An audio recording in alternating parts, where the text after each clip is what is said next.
오늘이 예수님 부활하신 후 40일 되는 예수님 승천하신 승천주일입니다.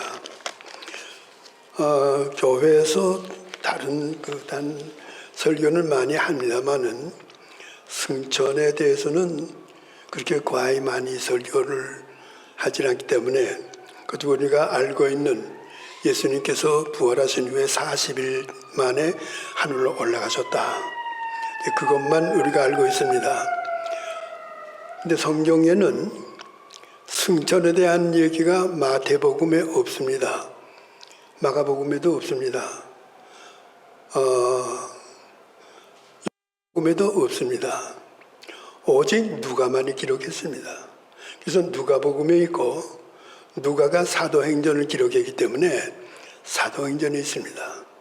누가복음에는 오늘 24장 맨 마지막에 오늘 읽은 본문이고 사도행전은 1장 3절에서부터 11절까지입니다. 데오빌로 각하에게 쓰는 편지를 문안을 하면서 그 다음부터 제일 첫 번째가 뭐인가 하면 누가가 그 예수님의 승천한 사건을 기록해 줍니다.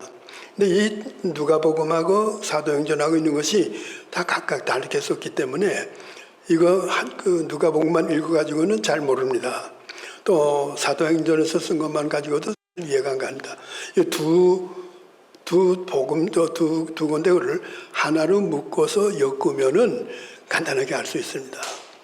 그걸 잠깐 말씀드리면은 먼저 사도행전 1장 3절을 보게 되게 되면 해바진 후 예수님께서 십자가에 못 박혀 돌아가신 후에 많은 증거로 사심을 나타내사 40일 동안 저희에게 보이시며 하나님 나라 일을 말씀하시니라 이게 되어 있습니다.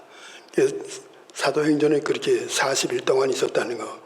그리고 이제 누가복음 24장 50절의 저 말씀을 그리고 예수께서 저희를 데리고 베다니 앞까지 이렇게 되어 있는데 베다니 앞이라고만 되어 있습니다. 근데 이걸 사도행전 1장 12절에 가게 되게 되면 감난산이라고 되어 있습니다. 그러니까 베다니 앞 감난산까지 나가사 선을 들어 저희를 축복하시니 이것이 오늘 본문입니다.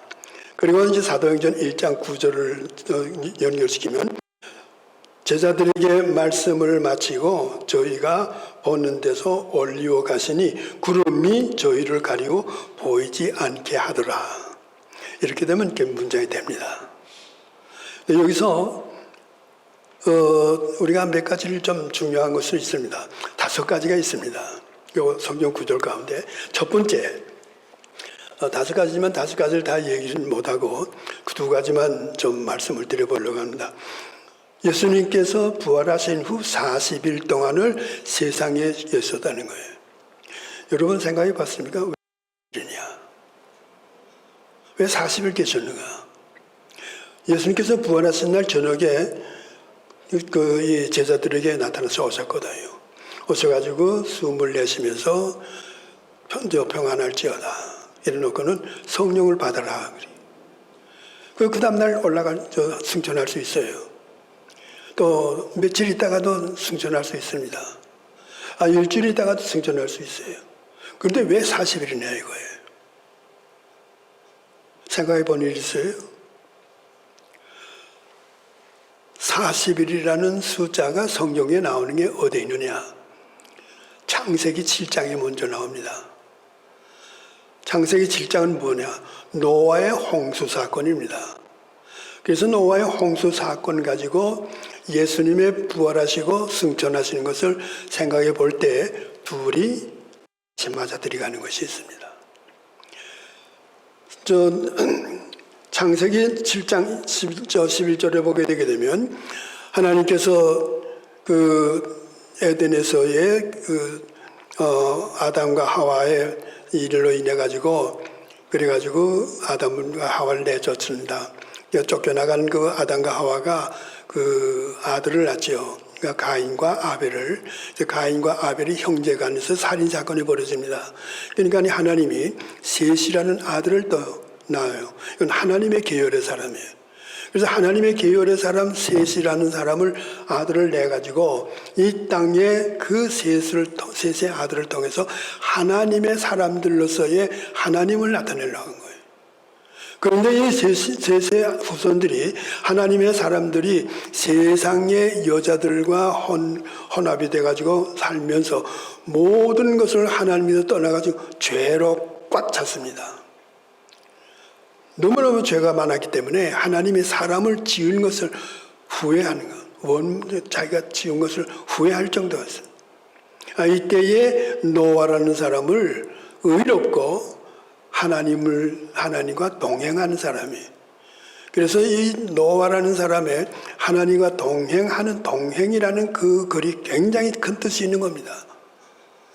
그 동행하는 삶을 사는 노아를 통해 가지고 그 방주를 짓게끔 해가지고 그래가지고 창세기 7장 11절에 가게 되게 되면 노아가 600살이 됐습니다. 600살이 되기 전에 그 전에 그 에녹이라는 사람이 65살 때에 애를 낳습니다. 그 에녹이라는 사람도 하나님의 계열 사람이에요. 하나님의 계열의 사람인데 그가 애를 낳고 나니까 하나님께서 이름 짓기를 무두셀라라고 이름을 지으라. 근데 무두셀라가 뭐냐? 살인 무기예요. 사람을 죽이는 살인 무기예요.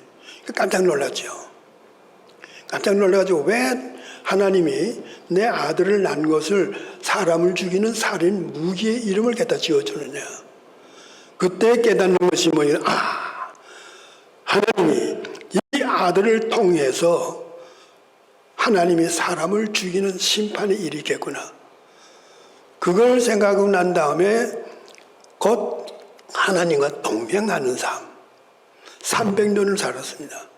300년 동안을 동행하면서 살 때에 하나님께서 죽음을 보이지 않고 하늘로 데려가시는 거예요. 그럼 무두셀라가 어떻게 됐느냐? 무두셀라가 제일 오래 산 사람입니다. 무두셀라가 죽는 그 해, 무두셀라가 완전히 이 수명을 다해가지고 죽는 그 해가 노아가 600살이 된 겁니다. 그때에 성경에 보게 되게 되면 그 600살 되는 그 후에 그날에 40주야 40일 동안 낮과 밤을 통해서 하늘로부터 창이 열려져 물이 쏟아지고 땅에서 물이 솟아나와 가지고 그래가지고 온통 홍수로 물로 심판하는 겁니다. 노아는 그동안에 방주를 지어놓은 것을 방주 지어놓은 데다가 8식구 노아를 비롯해서 8식구만 그 안에 들어가게 하고 모든 생물들을 암수 쌍을 지어가지고 그 안에 들여보내가지고는 문을 잠가버렸습니다. 문을 잠그는 건 노아가 잠근 건 하나님이 잠가버린 거예요. 어느 누구든지 와가지고 문을 열어달라도 하나님이 잠근 문이기 때문에 열질 못합니다. 그래가지고 그 홍수가 40일 동안 있을 때에 그 방주는 물이 떠옵니다. 모든 인간, 모든 생물이 40일 동안 그 물로만 다 죽었습니다. 그 다음 이것이 첫 번째 40일이라는 건 성경에 나오는 그 숫자고 두 번째 나오는 40일이라는 것이 어디 나오는가 하면 창세기 8장 11절에 나옵니다. 6절에 나옵니다. 창세기 8장 6절에 보게 되게 되면 물이 땅 위에 150일을 있는 거예요. 150일 동안 있은 후에 7월 17일 날에 방주가 아라랏산에 머물게 된 거예요. 아라랏산에 머물게 되자 10월 1일 날 방주에서 이렇게 올라다 보니까 산 봉우리가 보여요. 방주는 옆에 문이 없습니다. 우회만 있게 되어 있어요. 그래서 그 우를 쳐다보니까 산 봉우리가 보이기 때문에 노아가 10월 1일 날부터 10월 1일 날부터 그것이 산 봉우리가 보이고 날로부터 40일 동안을 기다리는 거예요. 40일 기다리고 난 다음에 이 방주의 문을 열었습니다. 문을 열고 까마귀를 내보낸 거예요. 까마귀를 내보내니까 까마귀가 돌아오잖아요. 죽은 시체를 먹느라고. 다시 말하자게 되게 되면 여기서 40일이 노아 홍수 사건 때 40일이라는 것이 두 번 나옵니다. 첫 번째는 인간의 죄로 하나님이 심판하는 기간이 40일이에요. 두 번째 40일은 뭐냐? 심판하고 난 다음에 새로운 세계를 이제부터 이루어나가는 하나님이 그 창을 여는 기간이 40일이에요. 오늘날 예수님께서 모든 인간의 죄를 위해서 40일 동안 금식하면서 광야에서 기도했습니다.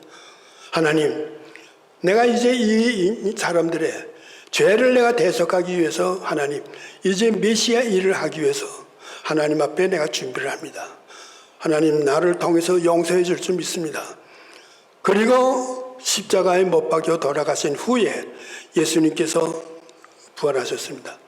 부활하시고 난 다음에 40일 만에 승천하시는 거예요.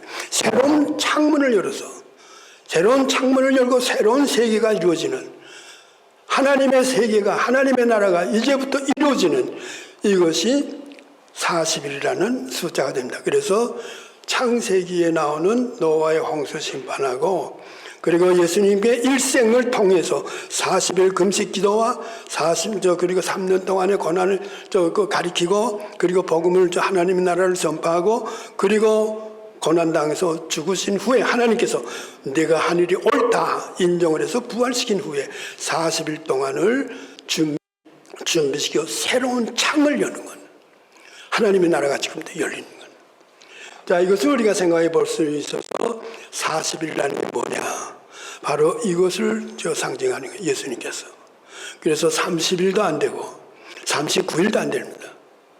40일입니다.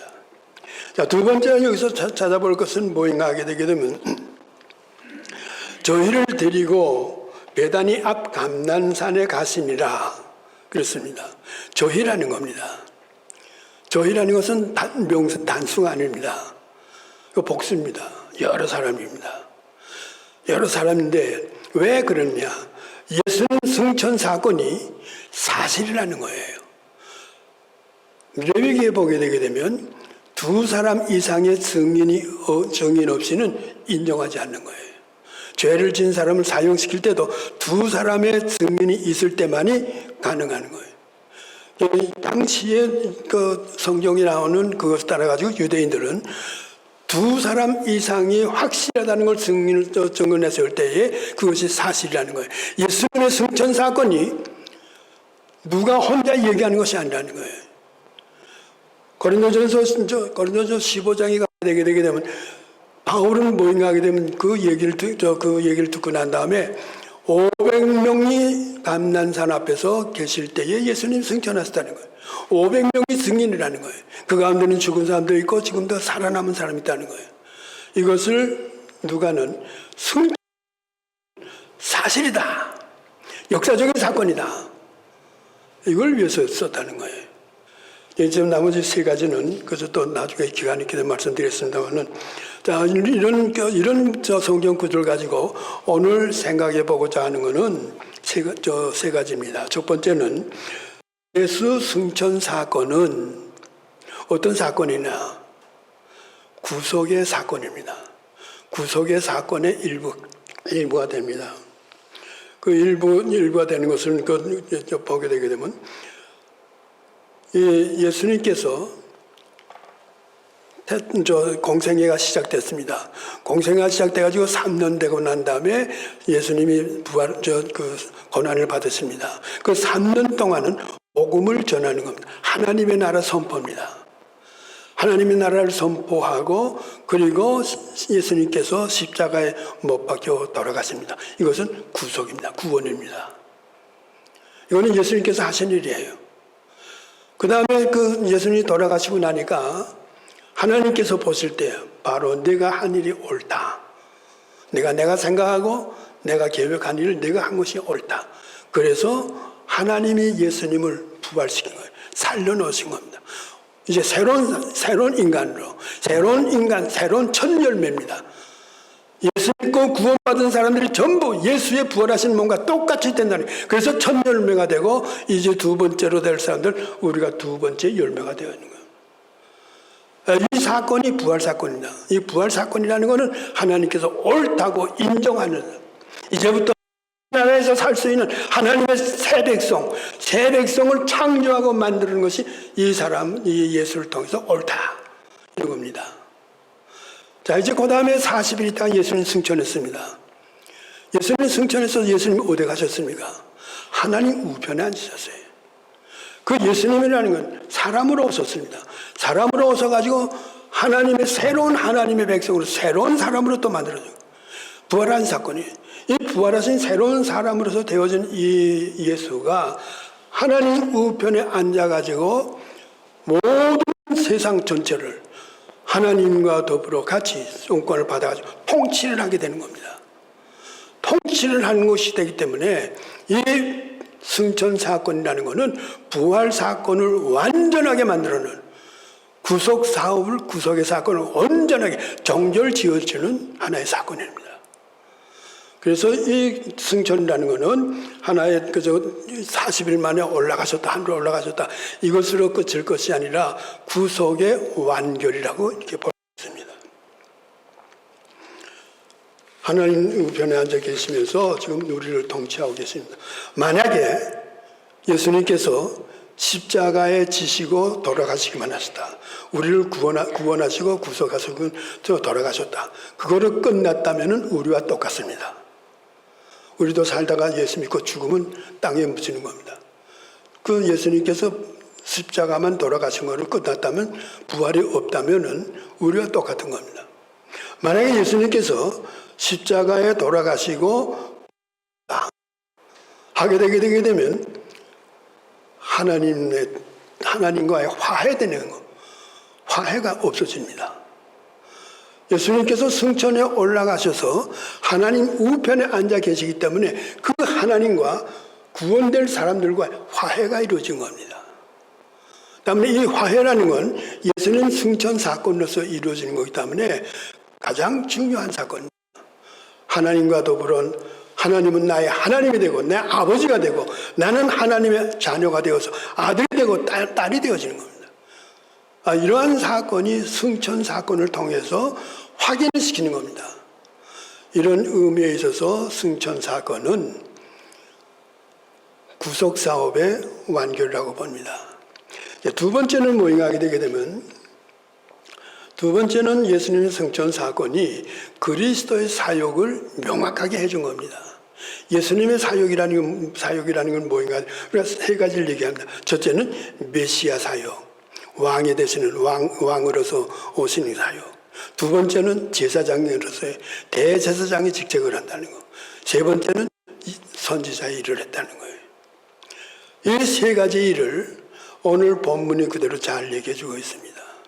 오늘 본문에 보게 되게 되면 51절에 보면 예수께서 승천하실 기약이 참회, 승천하시는 사건이거든요. 근데 이것이 누가가 똑같은 누가복음 9장에 가게 되게 되면 9장에 변화산이 나옵니다. 변화산 사건.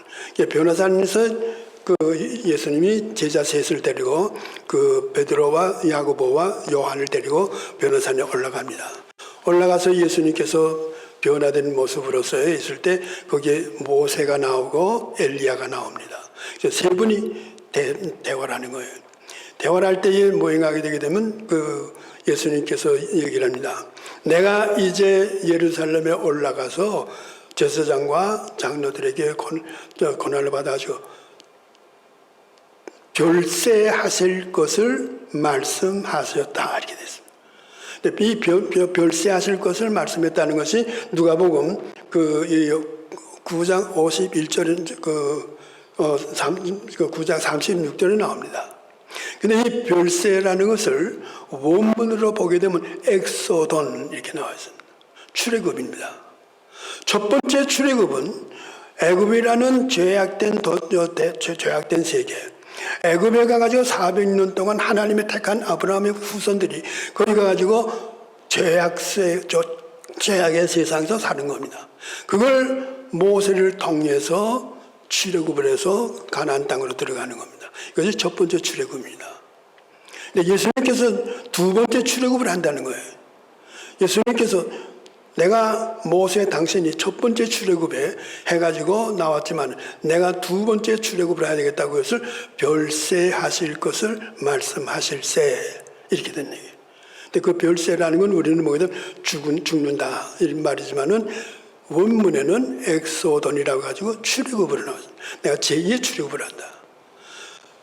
모세 당신이 이스라엘 백성의 조상의 400년 동안을 애굽이라는 그 하나님도 없는 세계에서 죄악 가운데서 고생하면서 노예로 살던 이것을 끄집어내가지고 하나님의 계시는 하나님의 땅으로서의 그래서 하나님의 백성으로 살 수 있도록 한 그 일을 첫 번째 했는데 이 백성들이 아직도 하나님의 마음에 드는 생활을 못하기 때문에 내가 이제 두 번째 출애굽을 해야 된다.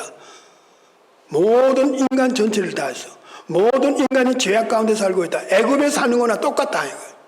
이런 모든 인간이 죄악 가운데 살고 있는 이런 그것을 내가 이제 예루살렘에 올라가서 고난받고 십자가에 못 박힘으로 말미암아 그들의 죄를 다 용서해서 홍해바다에다 다 끌어내고 그리고 하나님이 계시는 가나안 땅에서의 하나님의 새 백성, 새 이스라엘로서의 만들어가지고 살 수 있는 이 일을 내가 해야 되겠다. 이것이 누가복음 9장에 나오는 28절에서 36절에 나오는 변화산에서 되어진 사건입니다. 그리고 51절에 나옵니다. 그래서 예수님께서 모임하게 되게 되면 그 전에 모임하게 되면 베드로가 여기가 좁사오니 우리가 장막을 셋을 지어가지고 예수님 하나 이렇게 해서 우리가 여기서 살면 좋겠다. 그럴 때 하늘에서 소리가 나옵니다. 이는 내 사랑하는 아들이다. 내 사랑하는 아들이라는 건 예수님께서 세례받을 때에 하늘이 열리면서 내 사랑하는 아들이요 내 기뻐하는 자라는 똑같은 얘기가 납니다. 그 말씀이 그대로 납니다. 너는 이 예수의 얘기를 그대로 들어라. 그 사건이 있어가지고 그 예수님께서 그 51절을 보게 되면 예수께서 승천하실 기약에 차심에 예루살렘을 향하여 올라가기로 굳게 결심하고 그리고 56절에는 올라가시니라. 이제 예루살렘에 올라서 고난받으러 올라가시는 거예요. 이럴 때에 승천할 기약이 차감해 이때에 그 아나람바노라는 말을 썼어요. 아나라는 말이 승천이에요. 근데 이 예수님께서 변화산에서 이미 벌써 승천할 것을 그때 얘기한 것인 거예요. 그러니까 예수님 승천은 부활하시고 난 다음에 승천하신 말이 처음 나오는 게 아니라 변화산에서 예수님께서 이 모세와 엘리야와 대화를 나누고 예루살렘으로 올라갈 때 그때 이미 벌써 아나람바노라는 승천의 얘기를 합니다. 내가 이제 예루살렘에 올라가서 고난받고 부활해서 승천하려 돼. 그 기약이 차온다. 이것이 누가복음의 제일 첫 번째 나오는 얘기인데 이거 예수님께서 돌아가시고 난 다음 부활하시고 40일 됐을 때에 하늘에 올라갔다는 그 오늘의 본문의 말씀에 아나람바노 똑같은 얘기를 썼어요. 메시아의 왕으로서의 일을 다 감당했다는 거예요. 바로 그 얘기입니다. 두 번째는 뭐가 되면 제사장 일을 하는 거예요. 오늘 본문에 보게 되게 되면 50절에 보게 되면 예수께서 저희를 데리고 베다니 앞 감난산 앞까지 가사 손을 들어 저희에게 축복했다는 거예요. 손을 드시고. 근데 이 축복이라는 것이 유로게오라는 말을 썼는데 유로게오라는 말은 축복입니다. 근데 축복이라는 건데 다른 말도 여러 개가 있어요. 근데 꼭 유로게오라는 말을 썼어요. 근데 유로게오라는 말을 쓴 것이 어디 나오느냐? 누가복음에 보게 되면 누가복음 1장에 가게 되게 되면 마리아가 잉태했습니다. 그 천사가 와서 가르쳤어요. 그래서 그 마리아가 어디 가는가 하게 되게 되면 예루살렘에 있는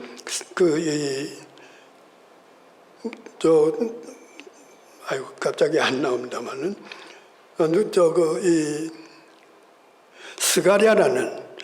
스가랴는 제사장이 있습니다. 근데 스가랴 제사장 그 제사장의 부인이 엘리사벳이에요. 올라가서 스가랴 그 제사장을 만나서 저 얘기를 하니까 믿질 않아요. 스가랴는 선지자, 그 제사장이 믿지 할 때에 그때에 천사가 나타나가지고 너는 하나님의 말을 믿지 않는 일을 하기 때문에 너 제사장으로서 말을 못한다. 그래서 봉헌을 만들어 놨습니다. 봉헌을 만들어 놓고 나니까 말을 못하는 거예요. 그래서 마리아가 누구한테 갔느냐? 엘리사벳에 갑니다. 그 부인한테. 엘리사벳이 축복을 합니다.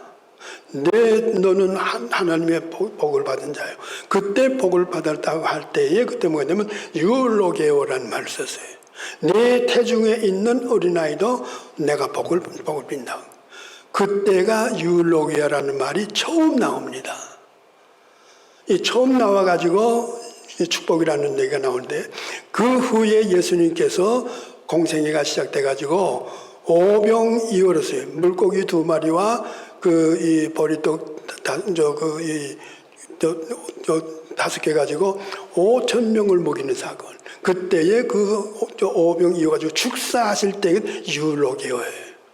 하나님의 사건을 실시할 때. 또 4,000명을 먹일 때도 똑같은 얘기를 했습니다. 그것이 두 번째 유울로기아가 나온 얘기고, 세 번째 유울로기아라는 말이 어디 나오는가 하게 되면 부활하신 후에 엠마오 도상으로 갈 때에 엠마오에 가는 두 제자하고 대화를 나눕니다. 그런데도 이 두 사람이 누군지를 몰라요. 그래서 저녁이 돼가지고 음식점에 들어가서 음식을 놓고 예수님께서 떡을 놓고 축사를 하십니다. 축사하시고 떡을 띨 때, 그 축사할 때 유울로기어라니. 그러고 난 다음에 눈을 뜨고 보니까 제자들 예수님이 없어진 거예요. 이 말이 나왔습니다. 그리고 네 번째가 뭐인가 하면 오늘 본문의 말씀입니다. 감난산 앞에 사람들을 데려다가 한 500명을 만나고 손을 들고 그들에게 축복을 하신 이때 유울로기어예요.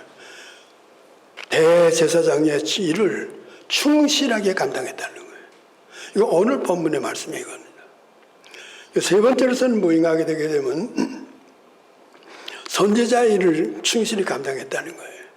선지자 일을 충실히 감당했다는 건 뭐인가 하면 열왕기하 2장 11절에 가게 되면 엘리야가 그 불병을 타고서 하늘로 올라갑니다. 하늘로 올라간 죽음을 보지 않았죠. 엘리야가 죽음을 보지 않고 하늘로 올라갈 때에 그때에 하늘에 올라갔다는 그 말을 야라라고 히브리 말로 썼어요. 야라라는 말. 그러면 에녹은 어떻게 됐냐? 에녹도 300년 동안 하나님과 동행하다가 하늘로 올라갔거든요. 그 에녹은 야라라는 말을 쓰지 않았어요. 이건 타하흐라고 했어요. 타하흐라는 말을 썼기 때문에 야라라는 건 다른 말이에요. 그건 데리고 올라가지, 끌려 올라가기 때문에 하나님이 데리고 올라갔다. 근데 엘리야는 승천해서 올라가신 거예요. 근데 이 야라라는 이 단어가 히라브로서 신약성경으로 번역될 때가 무슨 말이냐? 아나람바노예요. 아나람바노를 이게. 그래서 엘리야가 승천한 사건과 예수님께서 승천에 올라가는 사건이 똑같다는 거예요. 다시 말하자면 엘리야라는 선지자가 하늘로 올라가는 것과 예수님이 승천하신 올라가는 사건이 선지자와 똑같은 일을 했다는 거예요. 그래서 성경이 오늘 본문의 말씀을 가지고 성경적으로 보게 되게 되면 메시아의 일을 충실하게 했고, 그리고 대제사장의 일을 충실히 했고, 선지자의 일을 충실히 했다는 겁니다. 마지막으로 세 번째로서 우리가 이제 생각할 것이 뭐인가 하게 되게 되면 예수님의 승천 사건은 성령을 보내주시는 데에 필수적인 조건입니다. 성령을 보내주시는 데에 필수적인 조건이라는 건 뭘 말하는가 하게 되게 되면 예수님께서 성자로서의 임무, 하나님의 아들로서 이 땅에서 오셔서 임무는 우리 인간을 구속하는 데 있어서 십자가에 못 박혀 돌아가시고 부활하시는 사건까지가 인간을 구원하신 사건이에요. 그 옳다고 인정하셔가지고. 그런데 그 구원받은 사람들이 예수님은 하늘로 올라가시고 그리고 구원받은 사람들이 땅에 삽니다. 바로 오늘날 우리와 똑같은 거예요. 우리와 똑같은 예수로 말미암아 구원받은 사람들이 사는데 예수님은 승천에 올라가시고 아무도 없는 거예요. 여기에 누가 도와서 책임져요? 성령이 오셔가지고 성령이 우리를 하나님의 나라까지 이끌어가고 하나님의 나라 하나님 앞에 갈 때까지 모든 것을 책임지고 모든 것을 장악해 가지고 온전한 사람으로서 끌어갈 수 있도록 하기 위해서 성령이 오시게끔 되는 거예요. 예수님 승천하신 후로부터. 그래서 성령의 임무는 뭐냐? 성령의 임무는 하나님의 백성을 돌보고 온전하게 만들어 가지고 하나님이 마음에 드는 사람으로 만들어 놓는 그 일을 하시는 거예요. 그 일이 언제 오느냐? 예수님께서 승천하신 후에 왔었다는 거예요. 그래서 이 승천된 사건은 이러한 그 하나님의 구속에서 하나님의 나라가 이 땅에 이루어지는 그 기간까지의 하나의 연결되는 사건에서 보는 겁니다. 그래서 예수님께서 잘했다 해가지고 승천해서 올라간 사건, 그것으로서만 끝이는 것이 아니라는 거예요. 만약에 예수님께서 승천하지 않았다 하게 되게 되면 성령은 오시지 않는 거예요. 올라감으로만. 그래서 요한복음 16장 요한은 얘기를 합니다. 내가 가면 내가 그를 예수님께서 내가 가면 예수님께서 하나님 앞으로 가면 내가 그를 성령을 너희에게로 보내리니 그가 와서 죄에 대하여 의에 대하여 심판에 대하여 세상을 책망하리라. 그러면서 뭐에 가게 되게 되면 14절에 가게 되게 저 16장 14절에 가게 되면 그가 내 영광을 나타내리는 내 것을 가지고 너희에게 알리겠습니다. 성령이 가지 않으면은 하나님께서 성령을 예수님께서 승천하지 않으면 내가 가면 더해서 성령을 너희에게 보내주신다는 거예요. 그런 의미에 있어서의 성자 예수님의 승천은 구원받은 사람들 바로 우리들 시대의 첫 번째 문을 여는 겁니다. 그가 가심으로 말미암아 성령이 오시는 거예요. 성령은 그전에는 오시질 않았거든요. 그래서 승천하시고 난 다음에 오순절 사건이 벌어집니다. 오순절 사건이 벌어지고 나니까야 제자들이 눈이 떠져가지고 그때에 뭐냐 예수님께서 하신 말씀, 예수님께서 하신 일 모든 것을 생각나고 기억나게 바로 이것이었구나. 그때부터 시작돼가지고 오늘날 교회가 존속되는 겁니다. 얘기를 끝으려고 합니다. 결론적으로 보게 되게 되면 예수 그리스도의 구속의 승천은 예수 그리스도의 구속의 완전입니다. 또 인간과의 화해를 할 수 있는 그 사건입니다. 예수님이 하나님 우편에 가 계셔가지고 하나님과 더불어 같이 하시면서 이제 우리와 똑같은 몸으로 우리가 살지만 이제 새로운 그 열매로 되어진 새로운 사람으로서 부활하신 예수님이 하나님과 같이 앉아가지고 의논하면서 세상을 통치하고 계시는 거예요. 화해한 겁니다. 하나님. 화해가 된 사건이에요.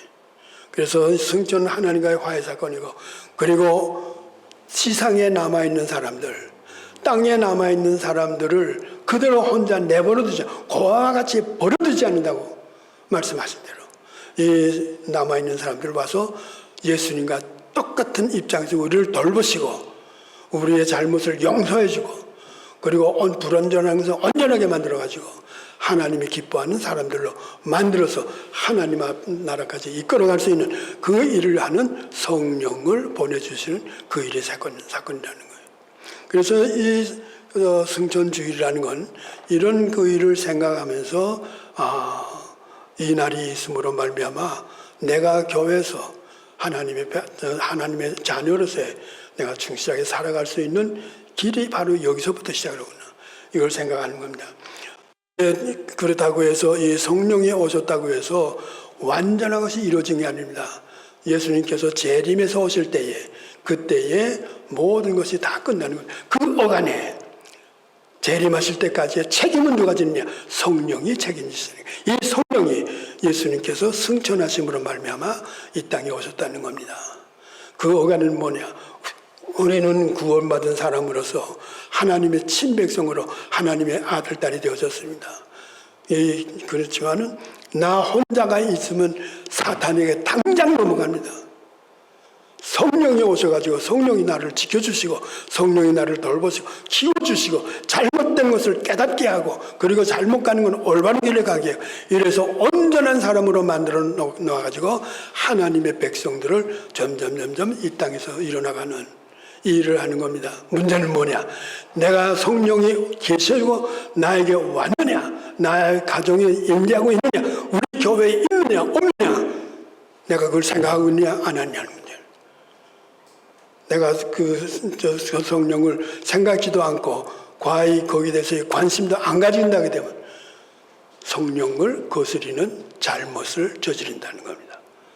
이 사실을 우리가 깨닫고 우리가 교회 생활하는데 이 적은 숫자지만 이 교회에 하나님의 성령이 인지하셔서 우리 모두를 하나님의 뜻 안에서 완전히 내 생각대로 사는 것이 아니라 성령께서 시키는 대로 그대로 살아가는 그러므로 말미암아 우리 가정이 잘 되고 자녀들이 잘 되고 교회가 잘 되고 그리고 모범적인 교회가 되어질 때에 하나님께서 기뻐하시는 겁니다. 그래서 이 승천주의라는 건 이런 것을 생각하면서 뜻있게 지날 수 있도록 해주시길 바랍니다. 다 같이 기도합시다.